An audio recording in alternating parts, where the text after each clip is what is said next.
So once again, we have another round of WWE releases due to budget cuts, despite record-breaking profits. Now, there are a few reasons for this.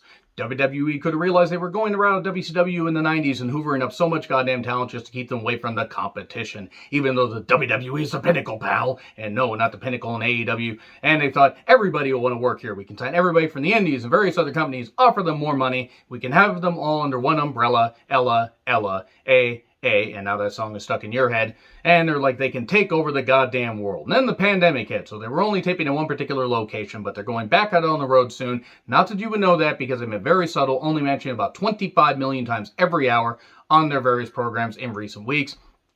And they realized, well, we're sending out all these paychecks to talents we haven't used in weeks or months, or we have no, idea what we're going to do for them creatively, because it's a whole bunch of goddamn Hollywood writers who don't know what the fuck they're doing. So let's just cut them and let them go somewhere else and everything. And let's just do that and shore up the numbers for a possible sale to NBC, Universal, or Disney. Hey, Mickey Mouse is WWE champion. Donald Duck as Intercontinental champion. Goofy is 24/7 champion. You know they fucking would do that. Or perhaps it comes down to Nick Khan being a brain parasite that has infiltrated Vince McMahon's mind, overriding the reasoning of a man that paid off the police chief to get Jimmy Snuka off of a murder charge in 1983, and various other things that Vince McMahon has done. Who the fuck knows? Am I going to answer any of these questions? Probably not. I'm John Retton with my real honest thoughts on WWE's 2021 releases round 3. I was hoping I wouldn't have to do a round 3, and man, that was a long intro.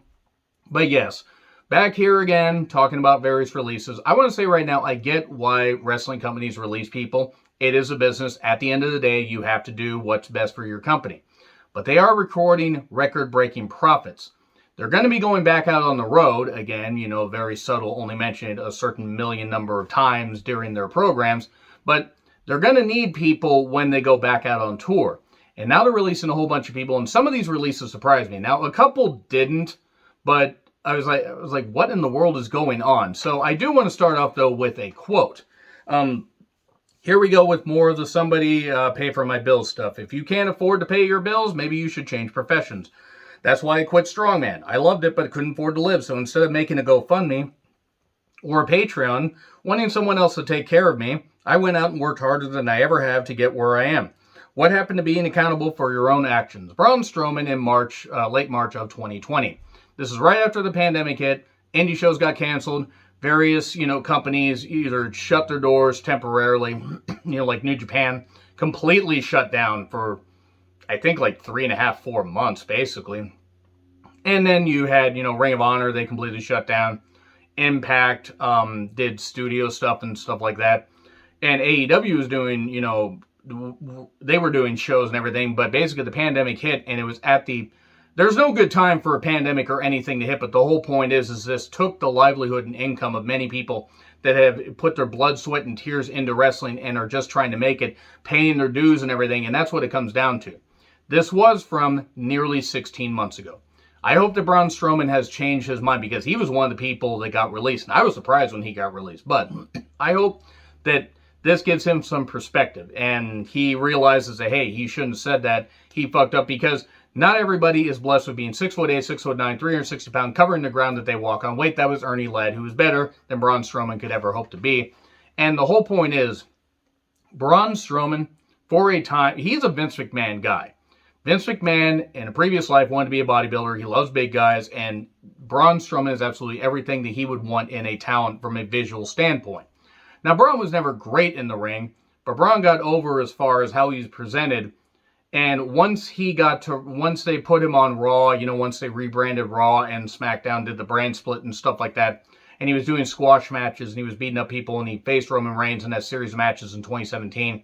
And even despite winning the tag team championships with a goddamn child at WrestleMania 34, he became Mr. Monster in the Bank and did that and failed to cash in. And from there, it was just a steady decline. He was Universal Champion, and, when Roman Reigns went home, because he was like, well, hey, wait a second, I have a compromised immune system, I have to take care of my family, I'm going to go home. No fault of Roman Reigns for that, and I hope that he's all right. Nope, his family's doing well, because family comes first, and Roman Reigns realized that, and good for him. Braun became Universal Champion because he was the number 2 choice, fitting because his title reign was absolute shit. And then he had that horrible feud with Bray Wyatt, The Fiend, that was absolutely terrible, that swamp fight. Dear God, that swamp fight. Whew. And then He faced Shane McMahon at WrestleMania 37 in a cage match. He just ripped the cage wall off its hinges. And then he was in a WWE Championship match with Lashley and Drew McIntyre where they saved his ass from nearly braining himself, not that he has a brain to affect, at WrestleMania Backlash just 2 weeks ago. Seriously, this was the most shocking one. But apparently he was being paid over $1 million, $1 million or just over $1 million a year, and he had a contract that ran until 2023. And they realized we probably got everything out of him that we needed. And he's in his mid-30s at least. He might be closer to 40. I'm not totally sure on his age, but his knees are shot. You can tell his knees are shot. Yes, you could go with the Proud Boy thing and stuff like that, and him not understanding how a pandemic works. You could tell from that fucking quote and from some social media posts that he has, because I'm not surprised a guy that looks like that looks that beefy and dumb, would be that dumb, not understanding how science works. That being said, plenty of people in wrestling don't understand how science works. TJP. Hopefully he's outed from wrestling. As far as Braun, I hope that this has taught him a harsh lesson. And that he realizes that, hey, maybe karma will come back to bite me. Oh, wait, no, karma won't come back to bite me. Because I'm 6'8", 6'9", 360 pounds and everything, and I'm invincible. No, you're a loony. But also, I think that if he does go anywhere else, he might make some appearances in New Japan, but I don't think the Japanese fans, they might buy into him for a little bit, but he can't really do all that much. And a lot of the New Japan wrestlers will not put up with his bullshit if he tries to have an ego. AEW, maybe. I mean, him versus Archer might be interesting, but I don't know who you really could have him face. I think he could go the Hollywood route, pull a Kurgan, when Kurgan was in the Sherlock Holmes movie, and do some stuntman work and stuff like that. And if you remember Kurgan, deep cut for various wrestling fans, because the guy was a big guy and wasn't featured all that well, but it was the Attitude Era and everybody got featured. They had Don Callis as the Jackal. Fitting. Very fucking fitting for right now. I hope that Braun Strowman realizes the error of his ways and can change how he felt, but if he didn't, he's gonna be in for a rude awakening, a cold, hard slap of reality with various people that have cut their teeth, blood, sweat, and tears, and even work side jobs, working on the indies. I've talked to various indie wrestlers that have other jobs, just in the state alone, and it's tough. But if you love wrestling, you want to pursue it, and you want to achieve your dream, pay your dues and all that, they're able to do it. So hopefully Braun, maybe, this is a wake-up call. I doubt it will be, because he seems like the kind of idiot that wouldn't understand. Maybe I'm wrong. What do you think? Let me know in the comments. So, moving on from Braun Strowman, I am surprised he got released, but also with the money, maybe they realized they got everything out of him. I'm not. So anyway, we go to Tom Phillips. Tom was never my favorite announcer, but I always felt that he was at least better than some people gave him credit for. And sometimes even I was a little bit harsh on him. I guess he face-fucked his way out of position. If you get it, you get it. I think Tom actually would be perfect in AEW. They need to get rid of Jim Ross. I'm not saying that Tom Phillips is Jim Ross. But my God, Jim Ross, they're paying Jim Ross way too much money for him to just phone shit in. And I mean, to be fair, I don't blame Jim Ross, because some of AEW's programming, doesn't really line up with his views on wrestling. Tom Phillips, I think, would be fine calling AEW wrestling. They could have him in Impact if they want. They could have him in Ring of Honor, but I like Ian Riccaboni as the play-by-play guy. Him and Caprice Coleman are a really good commentary duo. At least they were the last time I watched Ring of Honor. I think Tom Phillips, you could even have him do some New Japan stuff. If Kevin Kelly can't do it, you could have Tom Phillips do some remote New Japan stuff. He could call wrestling. He could do it. I'd like to see what he could do maybe in AEW, not having Vince McMahon yelling in his ear. So I hope Tom lands on his feet. Lana. I make no bones about it. I've been very critical of Lana in the past. And I feel bad for that, because Lana was just doing her job. She was never going to be a great wrestler. She was never even really going to be a good or even a decent wrestler. But her and Rusev, now Miro, were pretty over as a pairing. Lana was trying to get better. I can't fault her for that. She was trying to take the bumps and trying to get better and stuff like that. And she showed flashes of being adequate.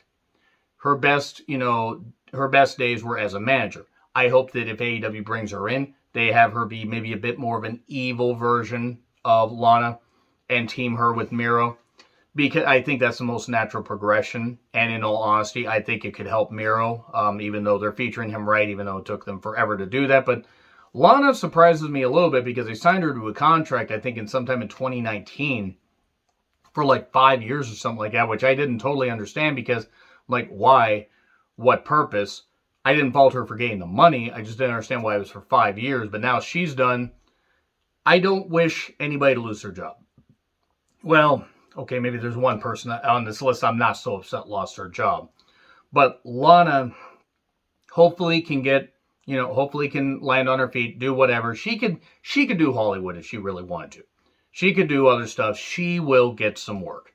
And if they bring her to AEW, hopefully they pair her with Miro. So all the best to Lana. Aleister Black, this one hurts because it seemed like they were finally going to do something with him, but then apparently they had no long-term creative for him. He took to, I believe, Zelina, his wife's Twitch, and he talked glowingly about some time in the company and that he doesn't really have anything bad to say about a lot of the people, but that, I guess like the last 2 years were not very good to him because it was stop, start, stop, start, stop, start. And it really is a shame. I don't think he would have fit in the WWE system, and I actually was very scared when he got called up, and those fears proved to be accurate. Aleister, now Tommy End, I imagine he'll go back to that.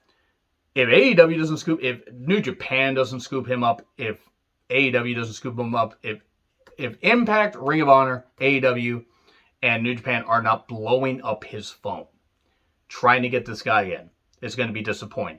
His promos aren't the best, but he can tell his stories, through action. He can do some great stuff.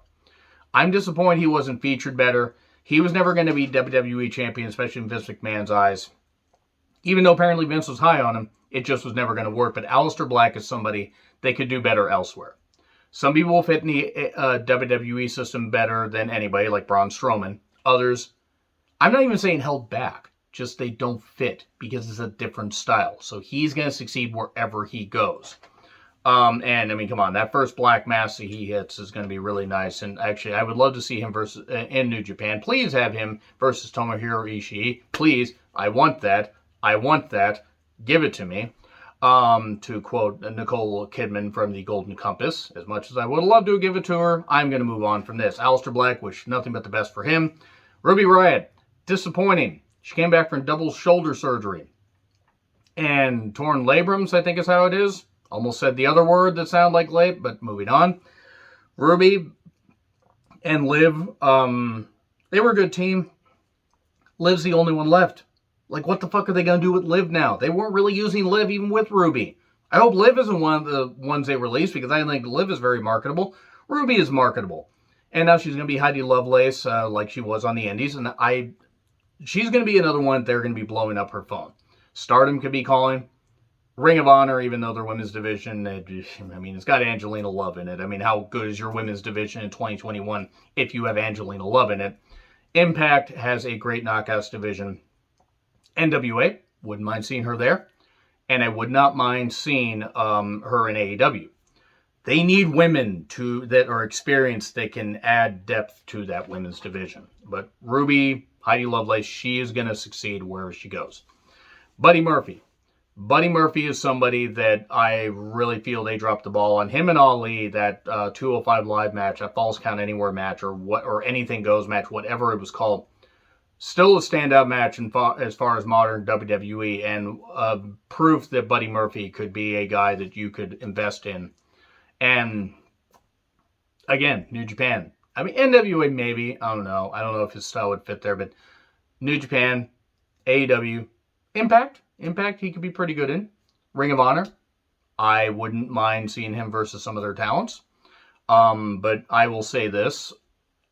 I think New Japan and AEW are probably the two right there, because Buddy is somebody that is really, he's really good. He is really, really good. Promos maybe aren't his thing, and sometimes that, isn't the worst thing in the world. He is somebody that, you let him go out there and tell a story, with great wrestling. He can do that, and he can work any style. He can work with heavyweights. He can work with lightweights. He's really good, and he got himself in incredible shape. Not that he was in bad shape before, but in incredible shape to be in the 205 Live, or under thing, the cruiserweight division. He is somebody who's shown dedication, and guaranteed he's going to land on his feet just fine. Santana Garrett, take those flags and use them for toilet paper, you dumb, stupid twat. I'm not going to miss her at all. And if you know, you know. Anyway, let me know your thoughts in the comments. Like, share, subscribe, Twitter handle in the description. I'm John Ritland. I'll see you soon.